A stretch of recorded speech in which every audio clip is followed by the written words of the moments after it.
10 years now. For 8 years prior to Siemens, he was an engineer for a consulting firm specializing in laboratory commissioning and test and balance. He has also been an ASHRAE member for 5 years. So please, if you would, welcome Richard Moss.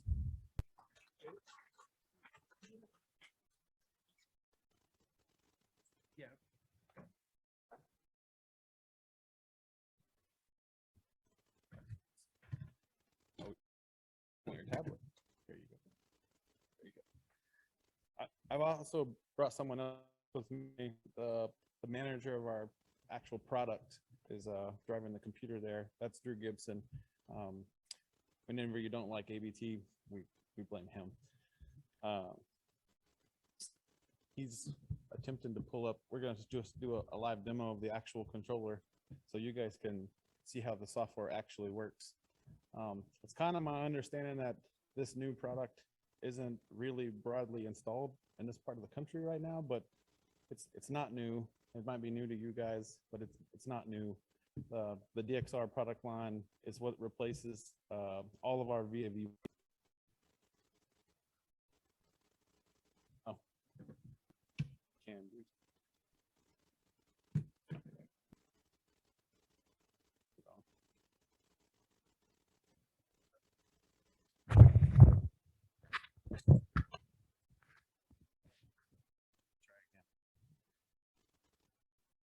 He can get us a picture. No.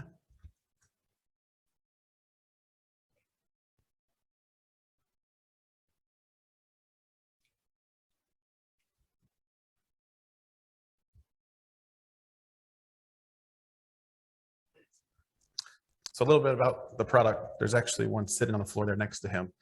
That is the sort of replacement for what we've used for the last 25, 30 years, the TEC. It's about the same size for our customers. It's the same price. Some things that this group particularly probably cares about is that device doesn't do what we used to do anymore. The whole Cal Air sequence, where the first thing you did as a balancer when you plugged into a Siemens controller was click Cal Air because it would stroke the valves and zero the sensor. It uses a different style of sensor that no longer has drift, so it doesn't actually do that whole process anymore. It still does cycle the valves, but it only does it when necessary.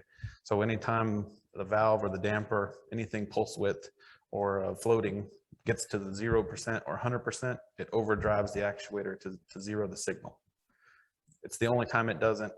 If it's in control and it's at set point, it has no reason to overdrive and correct itself.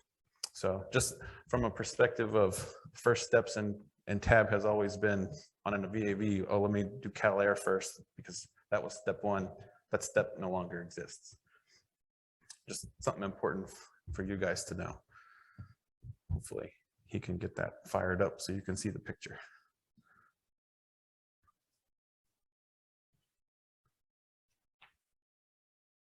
No, maybe.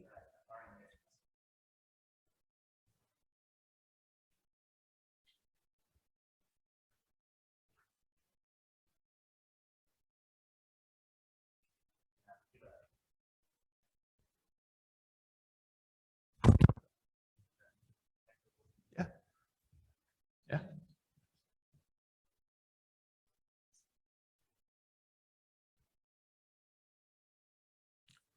It's on top. The very outside. Yep. Go out one more.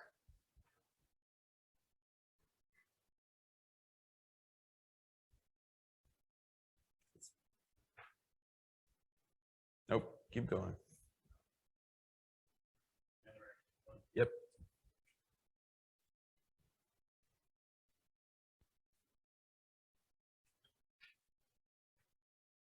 Standard control person, there's about 200 cables in there.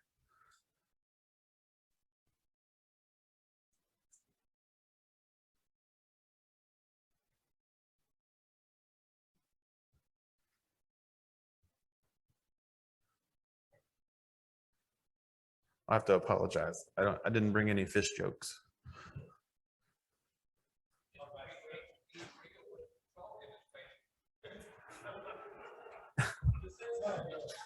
Note taken.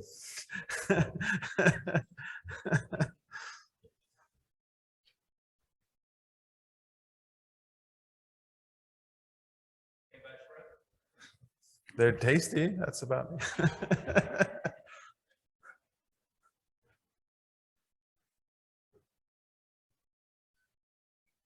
Better. Good salesmen. They're great salesmen for us.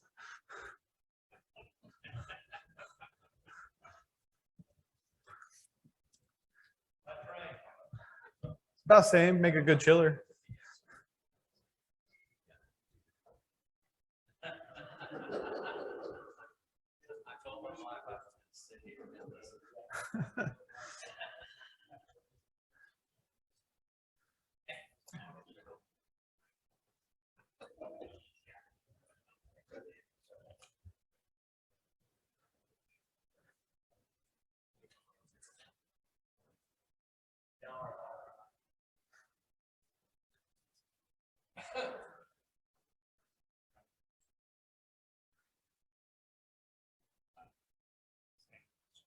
Oh, it's the 1BT. Something more fun. Neither of us are from Chicago. We don't associate with Chicago or drive to Chicago. That's historically where all of our stuff has been from, and we don't reside there. So this.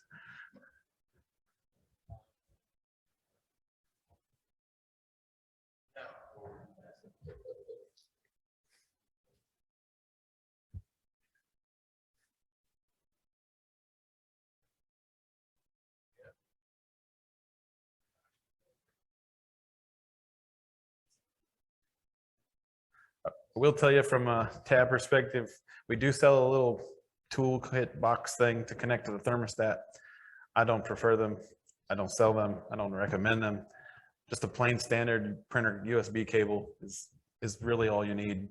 You'll see the one that he has on the floor there. I buy like a 20-footer off Amazon for $10. That's generally all I give anybody. It's all that you need. Unlike the TEC, if I plug into one, I can see them all. Not just one, I can see them all. When you log in, this is what you get.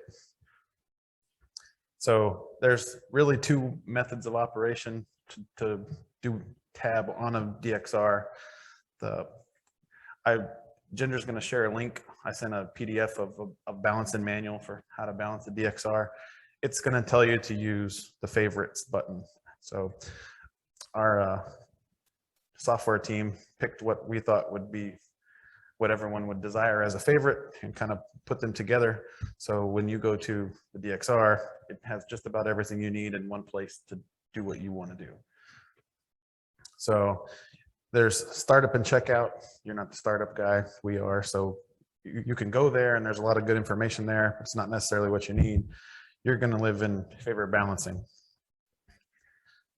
In favorite balancing, you get your airflow set points, you get your damper position, you get all your readings. It's just about everything you'd want to know. Not everything, but just about everything you'd want to know for how the DXR operates. If you scroll down, it used to be the way to put a Siemens TEC in full cool was just override the temperature. That's what most people did. In this product, we actually have a balancing mode. So you can click balancing mode and change it from actually state, your one above. So balancing state, you can change it to balancing. And then the balancing mode is to pick whichever way you want to set it at that time. So there's max cool, min cool, max ventilation, min ventilation. You don't need to do anything else. It's not going to keep trying to control. There's multiple ways to test that terminal, and it's going to skip all its other algorithms during that time. At this, when it's in balancing mode, if you'll scroll to the bottom, you can see that there's your duct shape and so when you have round selected, dimension A as your duct diameter, it's only going to use dimension B if you use round or oval or rectangle. If you don't have oval or rectangle, it just disregards that B dimension. So while you're measuring, if you type in a flow at air volume flow at hood, it'll calculate the coefficient for you. If you don't want to do it that way, you know how to calculate a coefficient, what you measure divided by what we report times the old coefficient. You're welcome to type that coefficient in there just the same way it used to be. When you're done, all that we please ask you to do is change it from balancing back into balanced. There's a couple things that are good about this. One is it puts it back into normal operation, but two, it timestamps that and date stamps that. So at some point, if you ever had to say, hey, I'm done with the job, and the contractor says, well, I don't believe you, we can pull a report that shows the time and date that you did the whole job. On the same note, when you tell us you're done and you can't have nothing to do, and I can pull the same report and say, but you didn't do anything. It's just data, right? We live in data land, and this is just more information. It can help you, it can hurt you, but it's more data. If you choose never to type balanced, I can't help you prove you did your job. Your report says you did your job, but if I had time and date stamps, it's a lot of proof. Probably the most confusing thing, especially for the owners, but stuff you should probably know, is all the airflow settings aren't on this page. This is only for cooling and heating. The minimums are for ventilation. The ventilation is not part of this form. Let's switch back to list view and go to the home page. So in the room, under HVAC, so there's a ventilation. So if we go to the settings, which is the 3 dots on the far right for ventilation, you're going to have the ventilation airflow for all the different occupancy modes. So historically, it's been occupied, unoccupied. You guys probably know we're a European company. We use the European terminology. So instead of getting occupied, unoccupied, we have comfort, pre-comfort, economy, and protection. You can most closely associate UNOC to comfort and economy, but we also have pre-comfort, which is like an in-between. So it's like my schedule says it's daytime, but there's nobody there. So we slide down to pre-comfort. So we can choose to change the amount of ventilation a room gets depending on which mode it's in. I can also choose to do demand control ventilation and comfort, but the minute everybody leaves, not do demand control ventilation because no one's there. So not a lot of engineers specify this, but we have the ability to do that savings, because if we all make a bunch of CO2 and we all leave, who cares what the CO2 is? There's no one here. Not a lot of other people can program that by default. We have it by default. So your minimum down there, minimum for comfort, minimum for pre-comfort, minimum for economy, those are your actual true minimums for your box. So your minimum cooling is just that. It's the minimum when you have a cooling demand, not your minimum forever. So this is a slightly different than the TEC mentality, because in a TEC, you had heating and cooling and no middle. Well, per ASHRAE, we have a middle. If we have heating, cooling, and we have a deadband, it says neither. These are just things you need to know, because if this isn't set up and it slides between heating and cooling into neither, and the box goes to 0, you're like, oh, but I have a cooling minimum of 100, 200, but you're not in cooling. So that's why it went to 0, because nobody set this up. So it's things to know about, reasons why things happen. There's always reasons. We could probably talk about, so we'll do the more or less conventional method of tab. I just tell you, because like I said in the intro, I have history of tab, and I can tell you how I would do it. If you want to go to the segment and HVAC and the supply VAV. So my preference is I don't care about sending it to max cooling, max heating. I know exactly what airflow I need to test at. I know exactly what airflow I need to balance at. Well, right there you have airvol SP. I can click on that, type whatever airflow I want into, and hit apply, and it's going to go to that volume and stay at that volume as long as I leave it there. I don't need to go anywhere else. And at the bottom of this same screen, I can do all my coefficient calculation. All the airflow set points are on the same page. You have everything you need in one spot. So from a training perspective, I should train you to use the balancing tab and use balancing mode and the balancing state.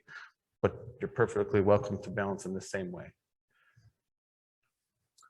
From a test the whole system perspective, he doesn't have ABT on that particular machine because we're using the demonstration PC, but the software you'll have on your PC is called ABT.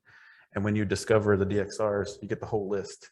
Well, you can grab the whole list and command all of them to balancing and command all of them to max cooling, so you could test your air handler or do your damper evaluation.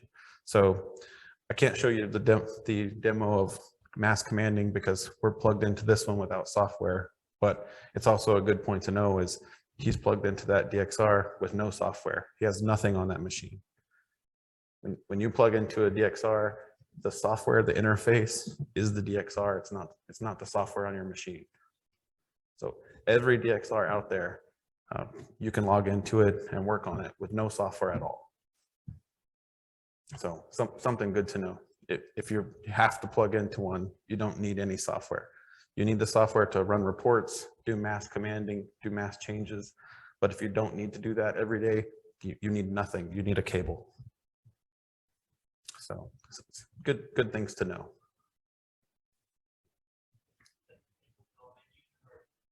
It's just a standard USB printer cable. It's nothing special. You buy it off Amazon for $10. It's that same old cable we used to use, the gray one that goes to our field panels. That there's nowhere to plug that in here. It's just got a USB connection. If you're on a project where, so we do have two models of DXR. We have one that is RS-45, back in MSTP, and we have what's on the floor there, which is the IP model. Technically, you could plug a little Wi-Fi hotspot into one during tab, and you can see the whole thing wireless. You have the whole thing Wi-Fi. At the point that you have Wi-Fi, there's a couple other tools you can use to make life a little easier.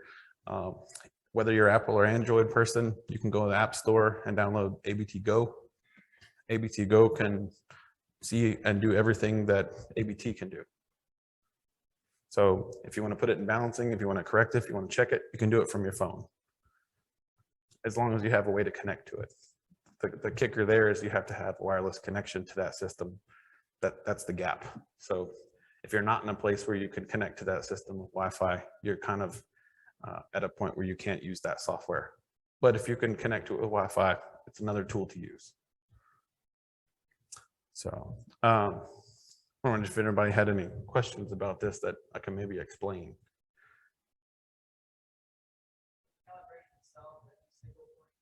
It is a single point calibration.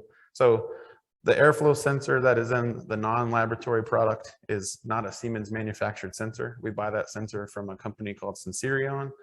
That sensor is a very high-end sensor. When the product hit the market 6 years ago, that airflow sensor cost more than the rest of the DXR.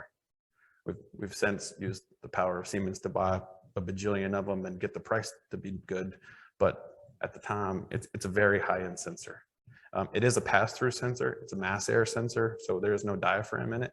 And it's been a very low drift sensor.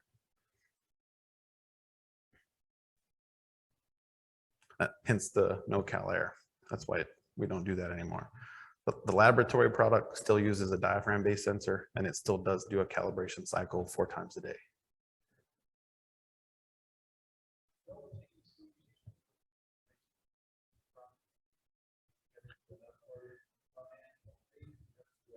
You don't need to do an upload.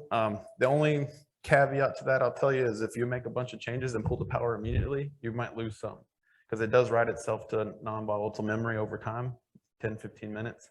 So if 20 minutes has gone by, there's pretty much a 100% chance that you're going to lose nothing. Down to the point of if I put something in override and an hour later pulled the power, it's going to come back with an override. It's everything. So. So we're logging in potentially right now, bouncing, we're logging in but if you log out, the process of logging out stores it corrects. Yeah, I'm going to repeat just for the recording. When you're in a DXR and you actually log out, the log out initiates saving everything permanently. Otherwise, it's just going to do it over time.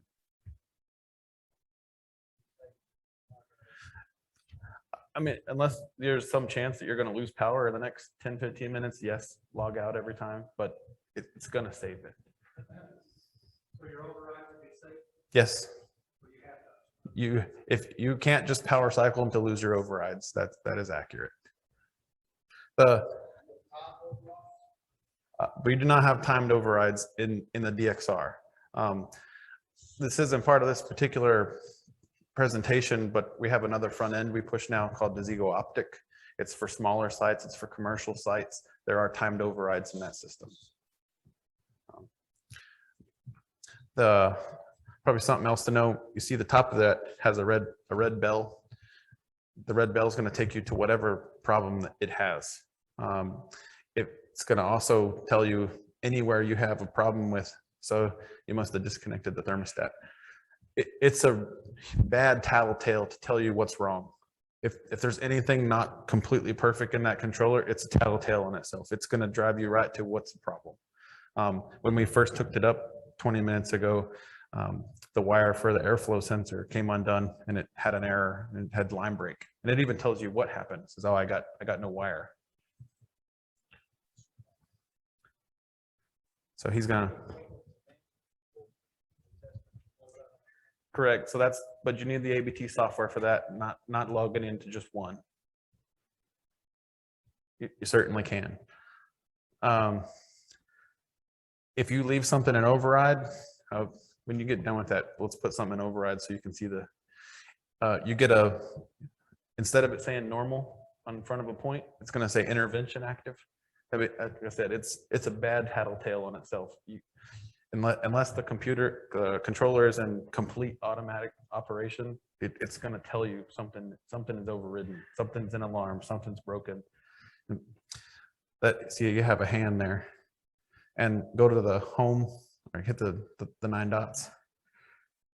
So see, you have intervention active.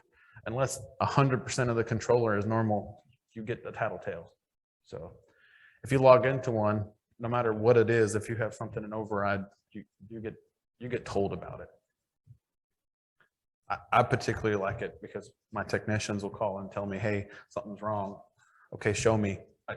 It drives me right to the answer. The next piece of this that drives the most confusion with the customers, less so during the project, but definitely with the customers.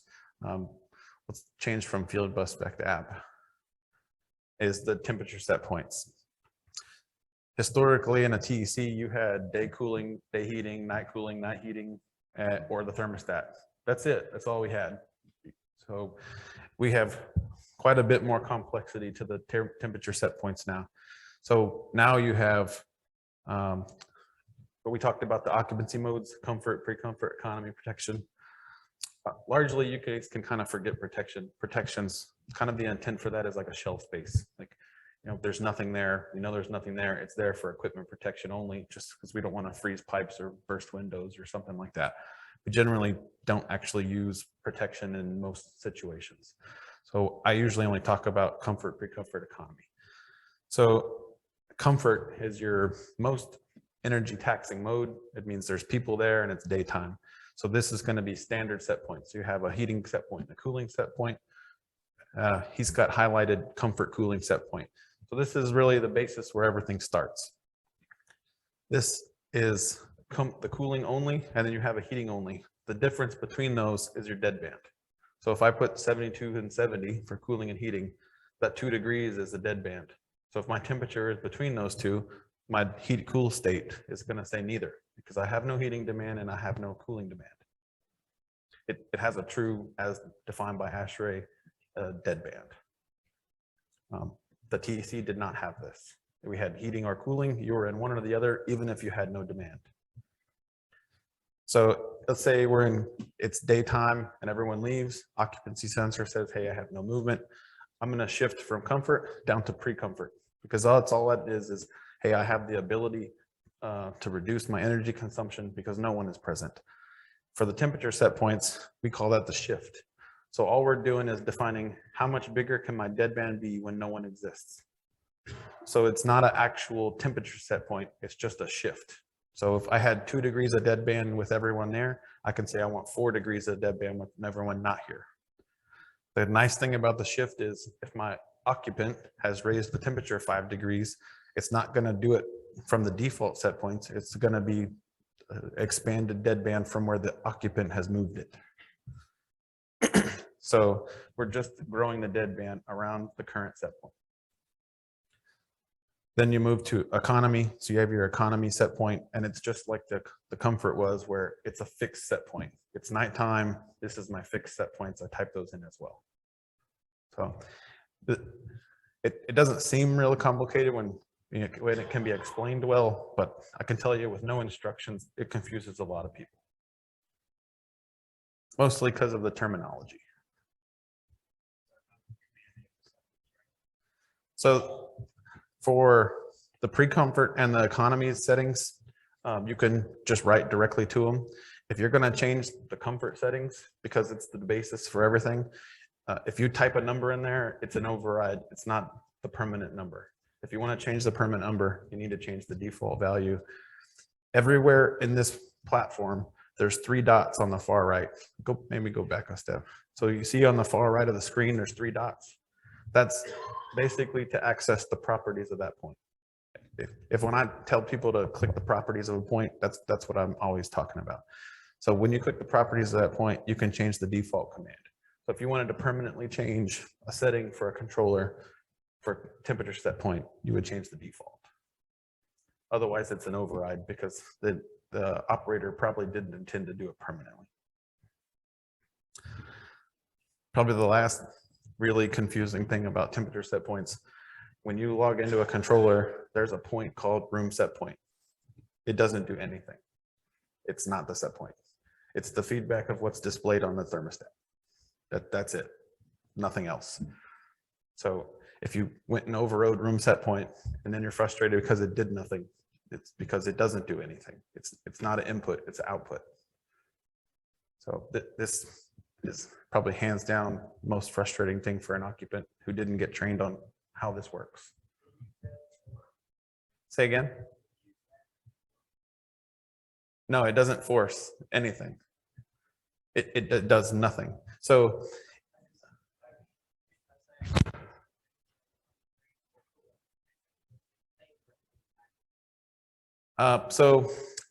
you could do it that way. You'd have to put the actual room temperature at a service and then provide a value. But I'm going to tell you from experience, it's going to look like controllers doing funny things because you lied to its input. You changed its value drastically right away. I highly encourage you to change the designs, the goal set point, as opposed to lying to what it believes it has.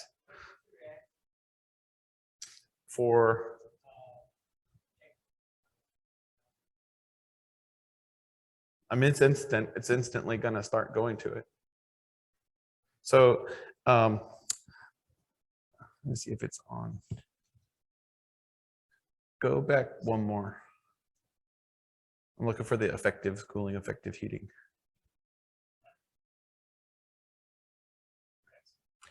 Okay, so what I explained to the customers, if you're going to override a set point and you want everything else to be null and void, the point you're going to override is called cooling set point effective and heating set point effective. You can think of this just like in the TEC product line where we had control temp and control set point. Control set point is the result of my heating or cooling mode or my occupancy mode. It's a result.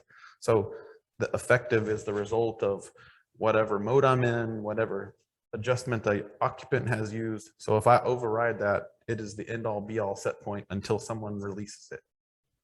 So if I command cooling set point right now to 50, until something releases that, it's going to drive to 50, period.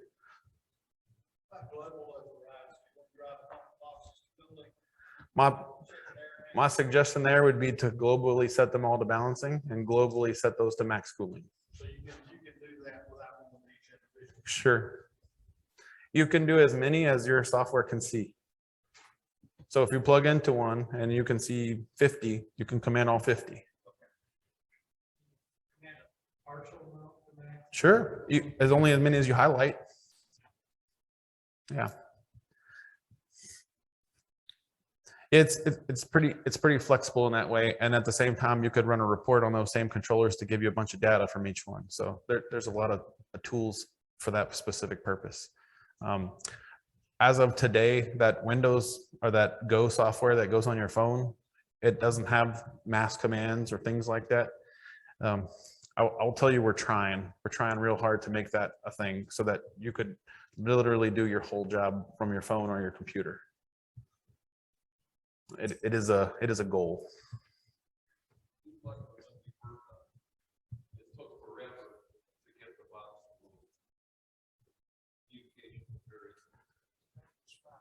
That was my drawback to it. When I used this, Mm-hmm. I expected it to be faster than the old, but it was much. So I'll tell you, that's an Ethernet controller, and he's plugged into it through Ethernet. So if you're plugged into one that's an MSTP controller, you're dealing with the line. And that may very well be what it was. Because you're trying to pull data across RS-45, and it's doing the best it can. It's loading a ton of data.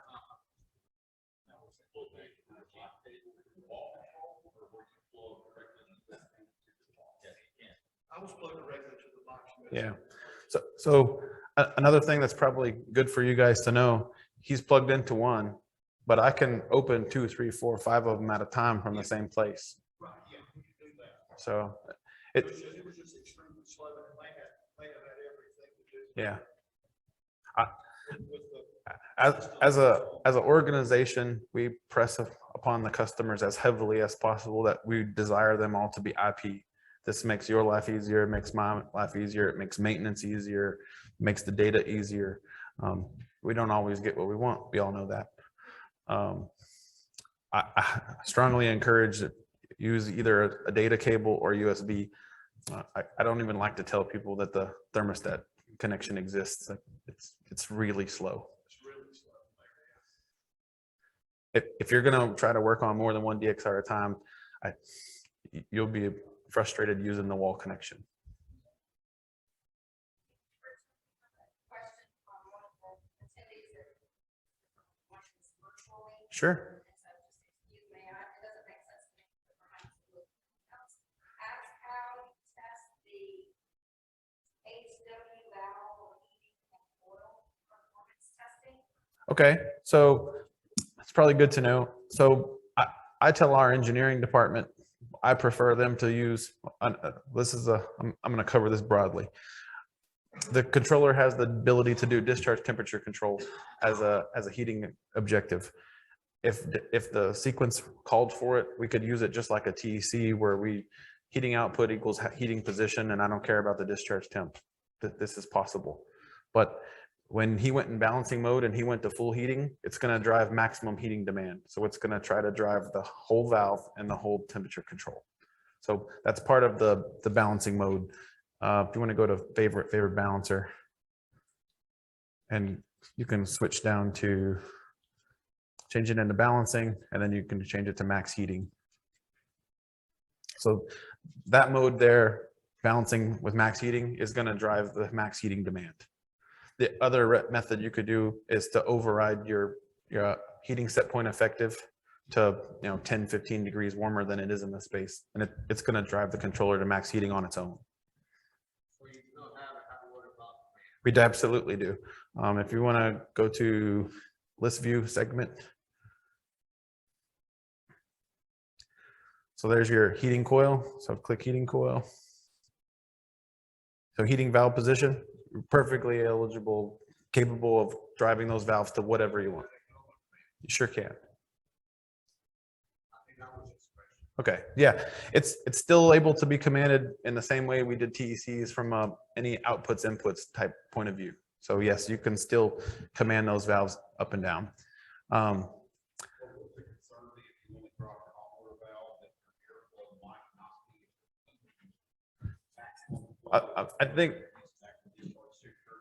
think more or less he had two questions. One, how do you drive it this is probably for hydronic balance. We'd want them all open for hydronic balance. We can certainly do this. And the other one for coil performance. There's a lot of debate about checking a coil performance. Do I check it at wide open or do I check it at design? Do I just heck it at design entering temperature, design leaving temperature, design flow? We could debate how you test a coil in a lot of ways. I would imagine this being a group, MEBB is, I think you guys are similar to NEBB or AABC, you're a group. You probably have a standard method of testing a coil, I would imagine.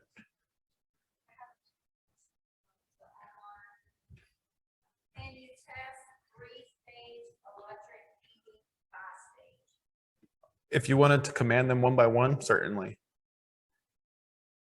So he's in the segment. So if he went to HVAC and heating coil, the 3 stages would be there, 1, 2, 3, and you could command them on 1, 2, 3 manually.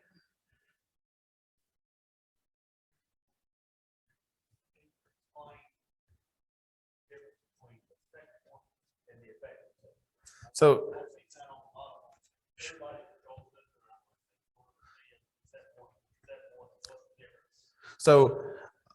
set point would be set point for occupied, there's a set point for unoccupied, there's a set point for in the middle.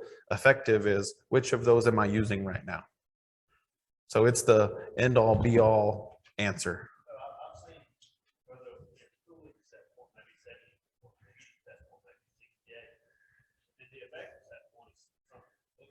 So it could also be as a result of the operator has changed the set point up 3-4 degrees. So it would be the result of whatever is in the base settings and whatever the user has input. So if the user went to the thermostat and pushed up 4 times, I would expect the effective to be whatever my base is plus what the user added. That's why I say if you're going to override it, override the effective, because there's no more input. It's done.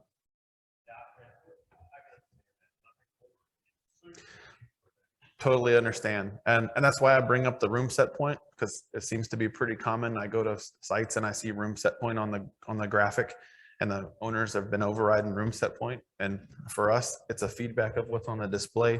It's not an input. It doesn't do anything.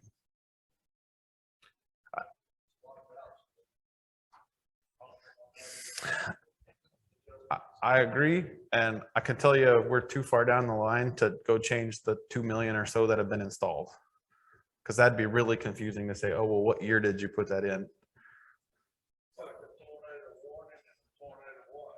Yeah, exactly, 100%.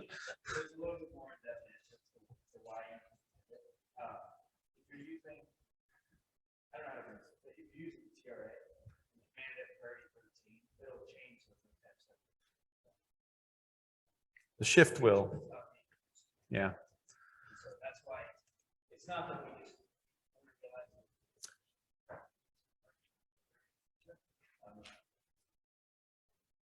Yeah. So probably the unwritten information about that controller, and it's where we try real hard to capture more market share, is it's not just an HVAC controller. It does all your lighting and your shades as well. So we can literally tell our customer, you can delete an entire control system from your building, because we can do all the lighting control in the same device, and we can coordinate lighting and HVAC to save the most energy. So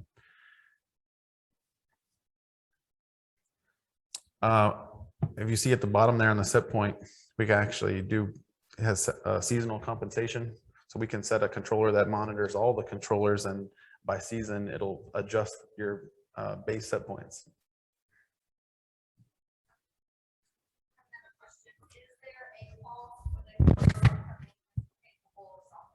No, there's no cost for any software that goes to you guys. There's absolutely no cost to it.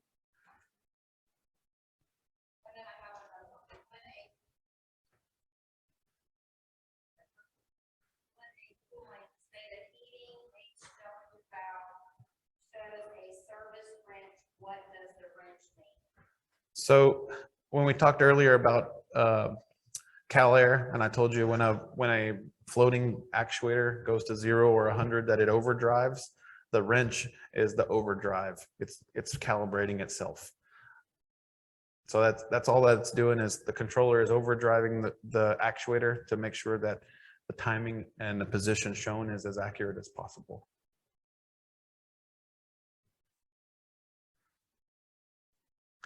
Um, there's a few more things, probably caveats to that.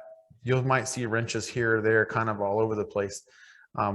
We do a lot of things in the DXR that take an electric heating coil. If I don't have airflow, I shouldn't try to start a heating coil. So I can tell the DXR, monitor the airflow state, and that's what it'll say. And if I can't measure airflow, I'm going to make sure via overrides that you can't turn the heater on because we don't want to burn the coil. I can do this for fans. I can do this for coils. I can do this for electric, all kinds of things where if I tell it to monitor something and that fan is not proofed on, that airflow is not measured, I can prohibit other things from happening. And this is really just to protect the equipment. And actually the priority it is in will say protection.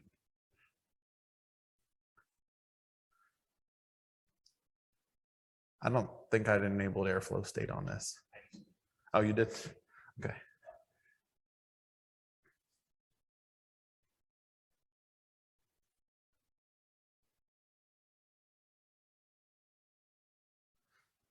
So there, he just connected the discharge temp.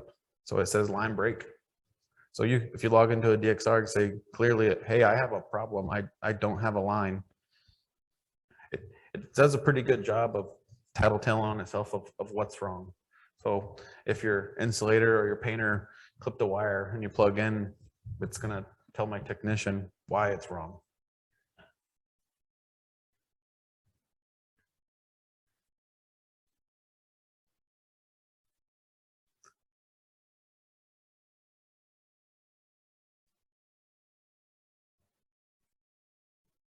Yes. Yep. No, it's a actual physical controller on the floor there.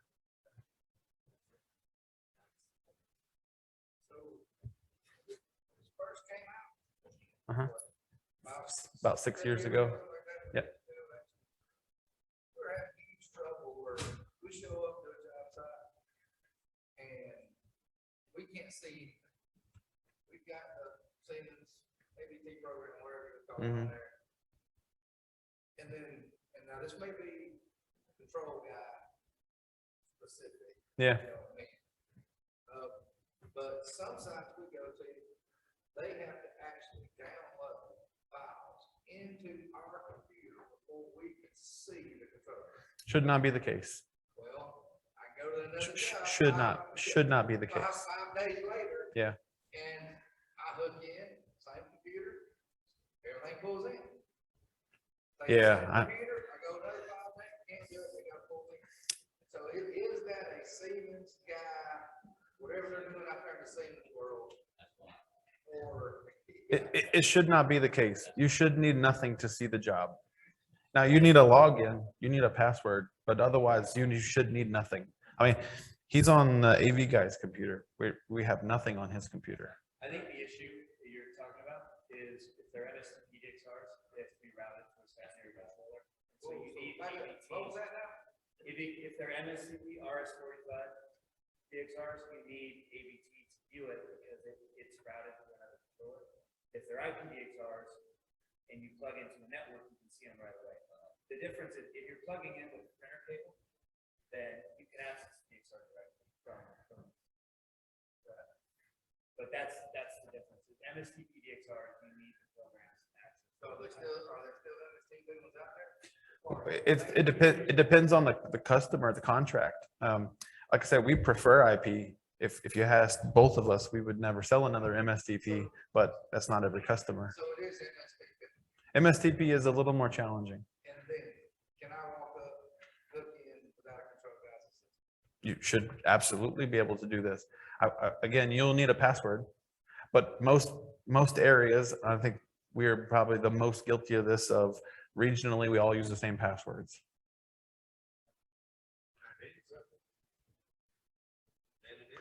I'd have to ask so Mike Turner here. This is your regional. Are they? Well, good. I mean, they should be. We advocate for security that they should be site specific, but you guys have probably logged into our stuff for years and years and years and knew hi. Everybody knew hi. So the whole thing about the guy doesn't file in our computer. What is it? Gotta say, the guy I'm always doing. I honestly can't tell you, because there should be no reason you need additional files. There should be no reason. If you had it again, tell them, stop, call your national guy, because I'll answer. Yeah, I need your call. No problem. Is it possible for the front end to log this out since we don't have that? Somebody got in your program and messed some stuff up, and they said, let's put it into that right now, and they stopped everybody just about. I mean, technically, post you, we could update the passwords. Absolutely. I'd have no reason why we should. This could be a regional thing. I could tell you some of our customers lock us out and they say, no, no, no, you set it up, and then I own it. So, you know, I can tell you how many sites we have that we have no logins to the whole system. We're prohibited because we don't own it. We're the service team. But it's very customer dependent. So. So I think what likely happens on site is that with MSTP DXR, we need ABT to access the DXR. And likely somebody gave you the project file, log in with that. You don't need a project to log into an MSTP. Yeah. But what I typically do is I have a balancer create just a generic project with the same password as the DXR. Yeah. Then you can go and you can see everything on Yeah. the database. You don't need our database. You just need to create a new project. Yeah, you can still log into an MSTP DXR with no software. It's just, and it's gonna be through your web browser, but you'll have to go give yourself an IP address for every single one, and it's always the same. So MSTP DXR, when you plug into it with a USB cable, is 192.168.250.1 every time. So if you plug into an MSTP DXR, and it's gonna show up in your network adapters, you're gonna have to change your IP to match it to log into your web browser. It is possible. But it is far easier to use the ABT software.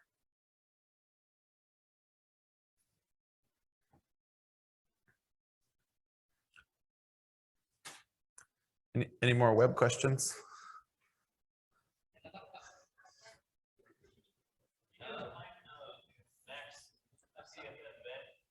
So,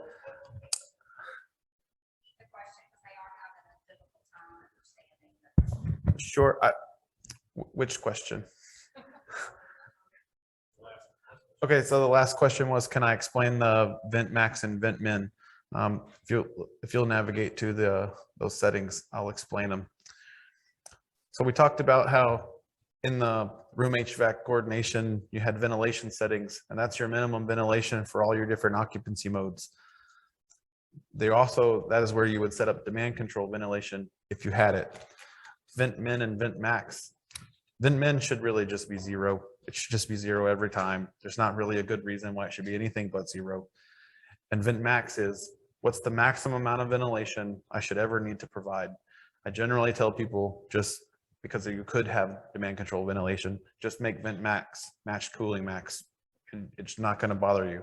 But an example of where that would not be the case is I have a large conference room, I have a lot of cooling capacity, and I have demand control ventilation. I don't have enough coil for that full capacity. So if I was to have demand control ventilation, raise my set point, I can't keep them comfortable at max cooling. So I would use vent max to prohibit it from going over. Let's say I had 1,000 C of cooling max and I wanted to stop at 800 for demand control ventilation. I could put a vent max of 800 and it would prohibit it from going all the way to the top. So generally speaking, if vent max should match your cooling max and your vent min should be 0, you should have no issues. Generally speaking.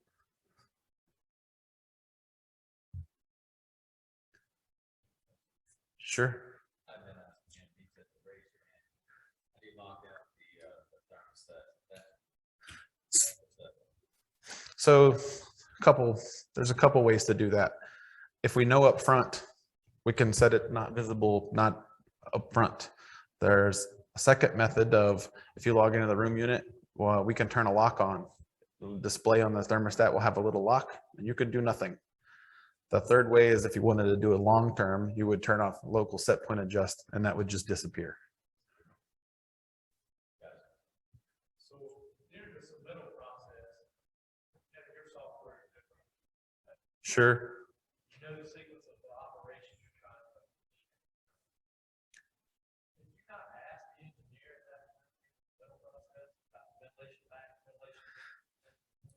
Yes, so I'll repeat the question. He's asking if I could ask, if we should ask the design engineers during the submittal process about the ventilation requirements. And I'll tell you, only a handful of consultant firms across the country have given us the time of day to explain to them how all this works. And a few of those have taken it upon themselves to make their airflow schedules match. Most consulting firms for most commercial projects give you really minimal data. You guys are the perfect audience for that statement. You get very little data to do your job. You get cooling max, cooling min, heating max, and coil flow. That's what you get. Do the job. And then here's Siemens with 40 set points. Totally understand your frustration. Our people should be interpreting that data and asking any relevant questions up front before you get there. Should be.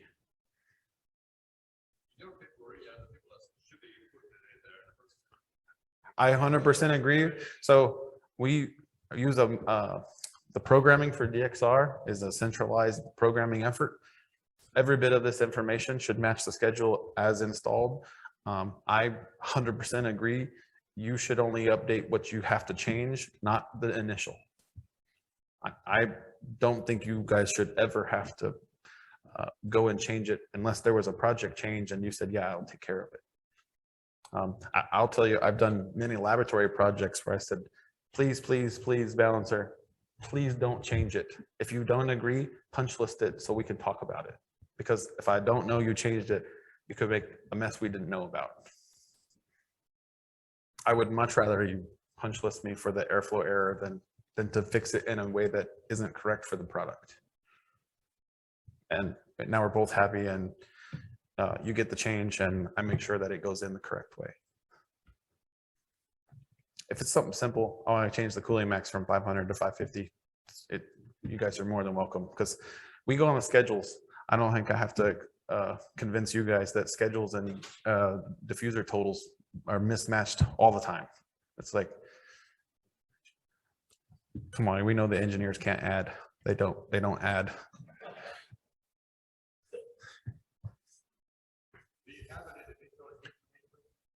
So there is a heating min and a heating max. Absolutely. Technically, if you have a electric coil, we can type in the kW of the coil, and based on the percent that we're using it, like if it's a modulating coil, it'll show you what we estimate the kW to be. In our lab side, if you can type in the air volume, we'll tell you what the air changes are. Like, there's a lot of information that it'll keep.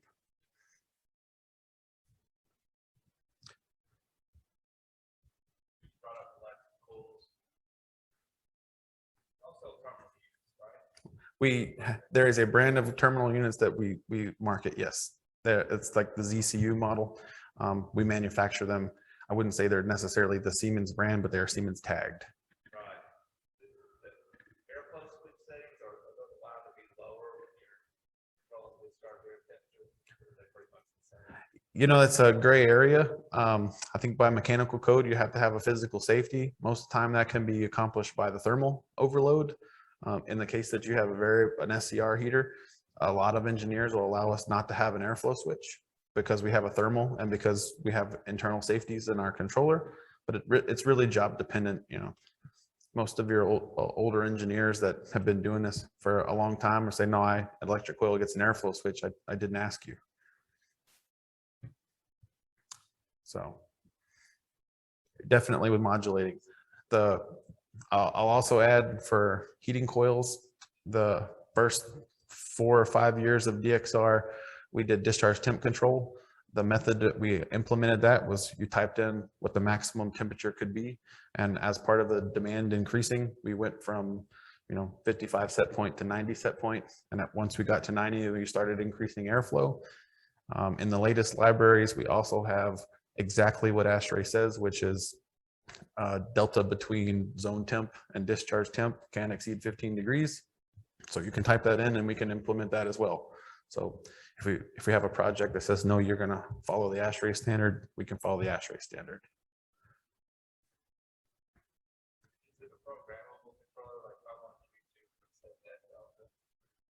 So the delta is adjustable, but I'm not going to call it programmable because we call it configurable because everything that can be edited is editable in the field, but you're not going to change how it fundamentally functions in the field.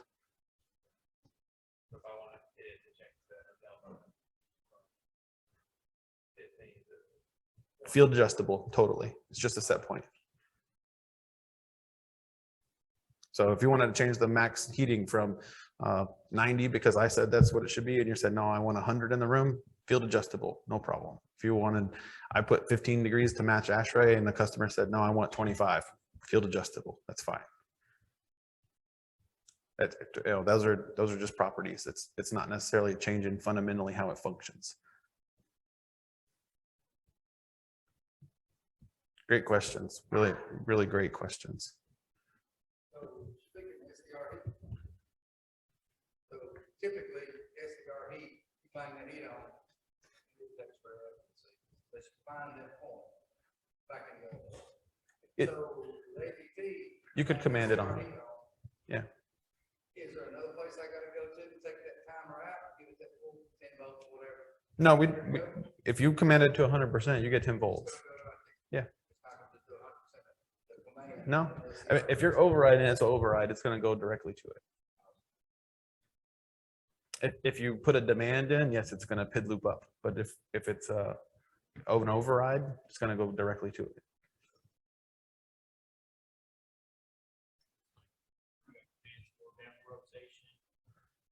So certainly. So if you click the property, you can just do the damper right there. You can see. So this one is a 0 to 10 volt. So it's hard to say the same, but in a 0 to 10 volt actuator, you would change the output from 0 to 10 to 10 to 0. That's easy. If this was a floating, it has an action, you would change it from the direct to reverse. Same for actuators. It's committed. It's forever. Yeah. You change it, it's done forever. It's not a well until next time. So that's what you were there. So same thing. I programmed 0 to 10 volt. You showed up and there's Belimos. So the 0 to 2 doesn't function. I can log in and change the 0% to equal 2 volts to match Belimo.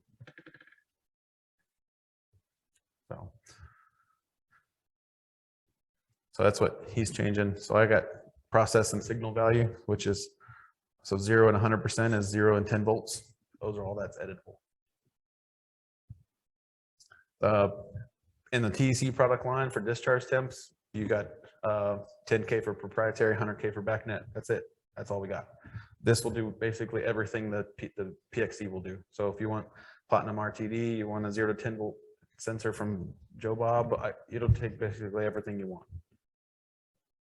10K, 100K, we handle them all, but we just need to know up front to program it. MRI rooms, I can set a sensor in the duct, put the stat outside, and the temperature that's measured in the duct will show up on a display of the T-stat and control outside.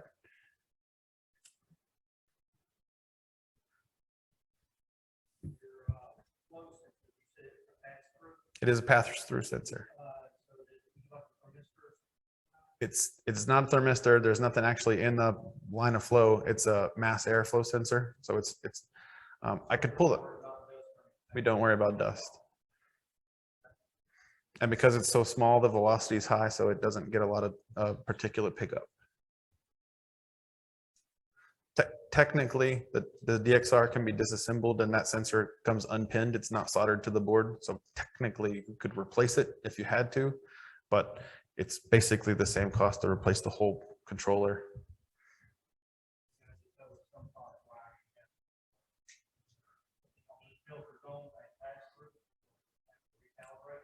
Yep.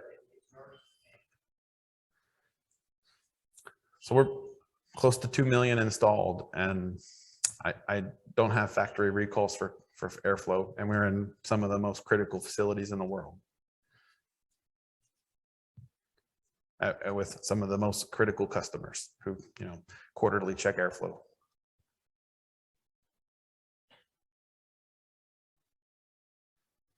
I can tell you something that's getting really popular in our states is using like an Ebtron for the airflow sensor and a VAV.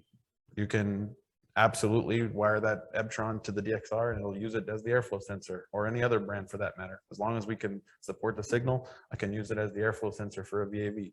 Get a giant OR and they want to put a big honeycomb flow station in the ducts for supply and return, no problem.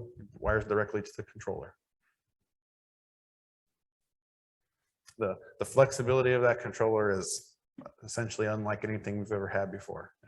If you can pick the parts, we can probably make it work.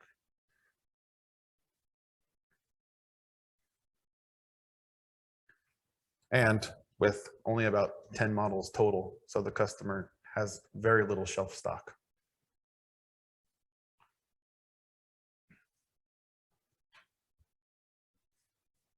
Any more? I'll say it again, I don't have any fish jokes to finish with, but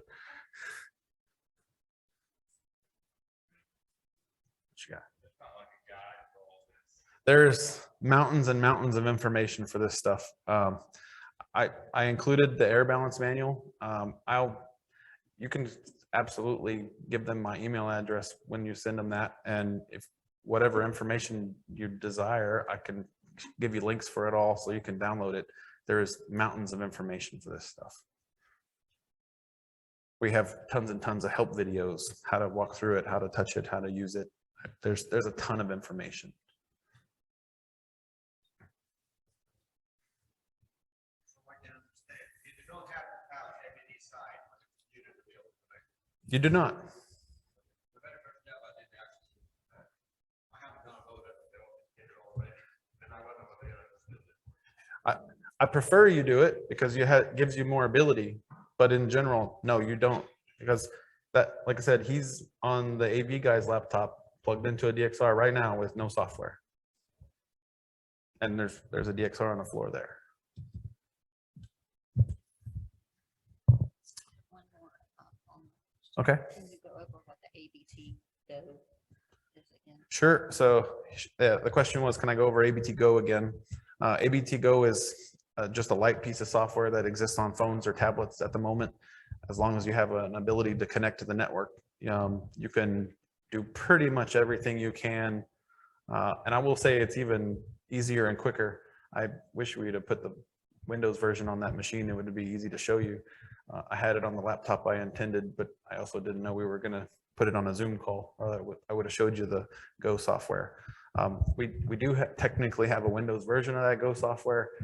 It's not quite ready to give everyone yet. But the real benefit of that is it doesn't care what version of the software, it works with everything all the time. If it's a DXR, it connects to it. But it doesn't have mass command built in yet. There's a couple of things it doesn't have yet, but it will someday. It's kind of a light version of connect to the software and use it. The primary method of connecting to it is going to be with a USB cable and log in directly in the controller. For those mass functions, you really need the ABT software if you're going to do those mass functions. Open all the dampers, open all the valves, full cool, whatever it's going to be. But the Go, if you're just running through boxes, calibrating airflow, it's a really simple tool to do it quickly. Nice thing, just like the software, you can work on multiple at a time. As long as you can see them from where you are, you can log into 2, 4, 8, 10, 20 boxes, whatever you want to do. It's a massive leap from where TEC was.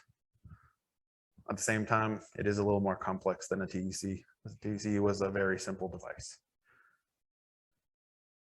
So with ABT Go, I just download it. Be able to come back, do I have to have an account? No, you don't need any accounts, but you need a connection. And that connection from your phone or a tablet, the only way that is possible is via Wi-Fi. So that you have to be able to Wi-Fi connect to that network that you want to connect to. So there's some really good stuff. If you go on Amazon, you can buy it's called a travel router. It's a little 2-inch by 2-inch little puck that you could plug into the Ethernet port of a DXR and connect your phone to it. You've got connection to the network. I'll do better. I'll send her a link to it so you guys can see it. Now, that won't work with MSTP. If you have MSTP devices, that won't help you. But if it's an IP controller, like the one on the floor, yeah, you can give yourself Wi-Fi pretty simple. To be clear, you can't use it to go with this. Yeah, it's just harder. There's a way to skin the cat, but that's not it. So if anything else, you guys will have my contact. If I need to explain something or maybe help you guys along down the road, I mean, that's literally what I'm here for. My entire role is to make that product successful, and to whomever it takes. I answer the phone. And I'm from Mexico to Canada, so it's all of it, in every time zone. So, and when I can't answer, I call Drew here because Drew owns this software.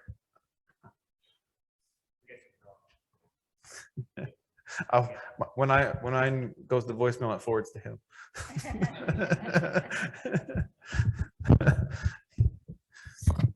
Thanks for your time.